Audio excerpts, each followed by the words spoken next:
and we're talking about Shatta Wale, who's been in the police grips right now. Now, I've got Arnold Asamoah-Baidoo on the other side. Before that, let me just quickly go through what the police put out there with regards to the arrest of Shatta Wale. And it says that police have arrested Charles Nyama-Mensah, popularly known as Shatta Wale.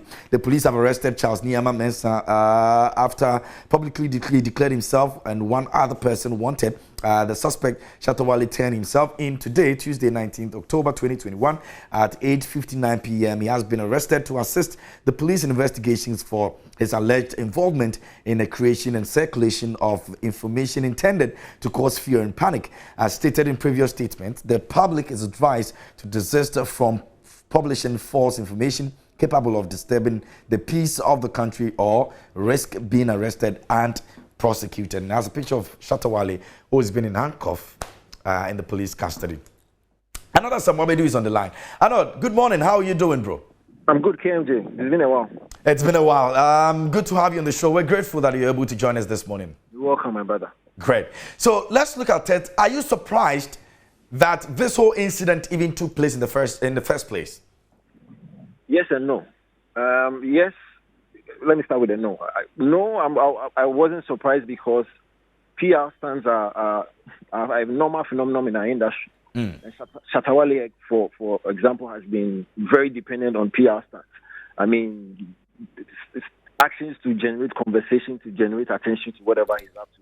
And so that came as no surprise to me. What came as a surprise to me was how he went about it. For me, I thought for the first time in so many years, he got it wrong when it came to pulling up a PR stunt. And so that came as a surprise to me because he looks like somebody who really understands the game. And especially when he has people around him, PR experts, astute managers around him, he was supposed to get it right this time. But unfortunately, he went overboard. Well, when you say he didn't get it right, what did you do? What constitutes that?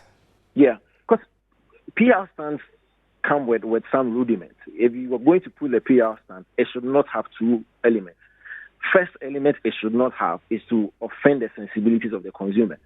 Because you are selling a product. You're only using the PR stunts to generate some attention or fixate some attention to that product. And so you have a lot of corporate entities, reputable firms, engaging in PR stunts just to create some attention to whatever product they are selling. What it must not do is to offend the sensibilities of that consumer. Because if the consumer is offended, then the consumer will not patronize that product. And so the first thing that PR stunt should not do is offend the sensibility of the consumer. Two, it must not be criminal. Because once you wade into those criminal waters, you are going against a certain law. And once you do that, you'll be found wanting. And for me, I think this PR stunt failed because it offended a lot of people. He placed a lot of people in fear and panic. Two, it was criminal. It went against a certain law. And so for me, I think he failed in this PR stunt.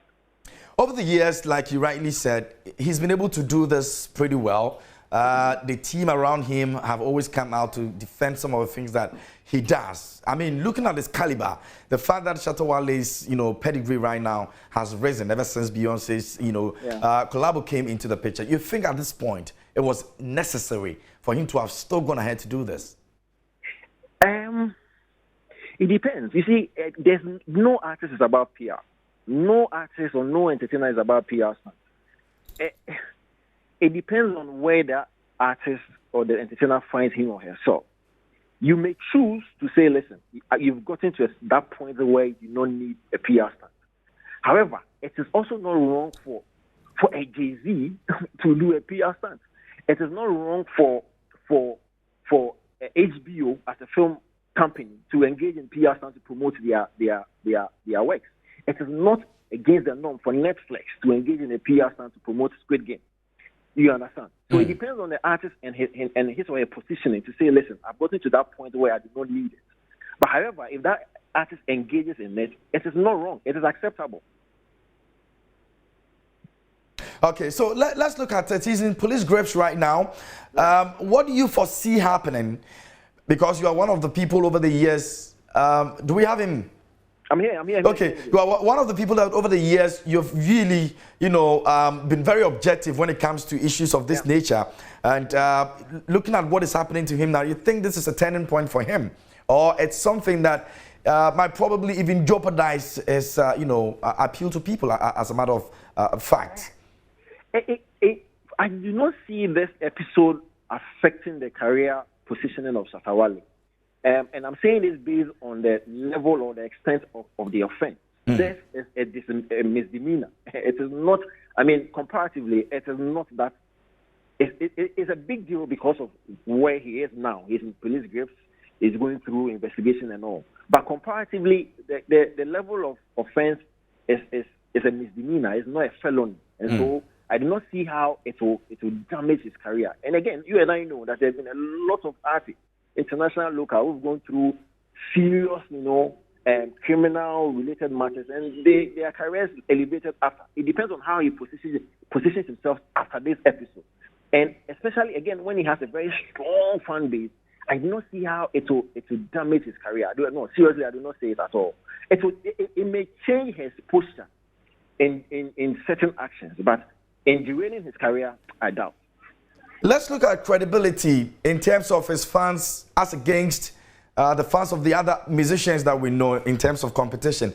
You think that this is, at this point, the fans will start questioning his credibility in terms of some of the things that he does or he's done in the past, or they're still going to remain resolute and say this is the man we have decided to, support, and we're still going to be here regardless? That's quite dicey. But you see, Shatta Wale has one of the strongest fan base. And you see, the fan base that he has, you and I know, again, and I'm sure a lot of people know, they are blinded by his actions. For a chunk of their fan base, they do not care. All they know is support regardless. But in the last couple of moments, you actually see, and it's strange, you actually see some commentary from some SM fans. They come like, I love him, but this one, they do yawa. Oh, I like him. I'm a SM fan, but this one, they do yawa. So you actually see one or two fans actually coming out and speaking their mind in regard to his action. But the chunk of the fan base, they are still in support. And so, yes, it's a bit dicey. For me, I think a chunk of the fan base will still support him regardless of what he goes through. Okay. Now, drifting a bit, I'm sure this is also going to be a conversation that in the coming days will definitely come into the public domain or the media space for us to have a conversation on. So I would like to just chip that one in briefly. Music is introducing a welfare, some sort of package that would ensure that musicians are well taken care of. It's something that they've actually decided to outdoor. I don't know what you make of it, or if you've even, heard about it. Musica essentially is supposed to be catering to the welfare of its members, to the large extent, musicians, because not every musician is a member. Its topmost priority is to ensure that the welfare of its members is intact. And so this initiative is long overdue. It should have been initiated during E.T. Nelson's time and improved along the way. So it's better too late or never. It should have been done long time ago. So it's okay. Once they've seen the light, for me, I think it's a good initiative. In considering the fact that lots of musicians are dying as paupers, are dying poor, and all, this would be a cushion. And if they add it to the AMWEF, which has I don't know why the AMWEF initiative has gone down in terms of PR, in terms of efficiency. But if they add this warfare to the AMWEF, I think Musica would look good. Okay. Many thanks for joining us. We're grateful that you joined us this morning, Arnold.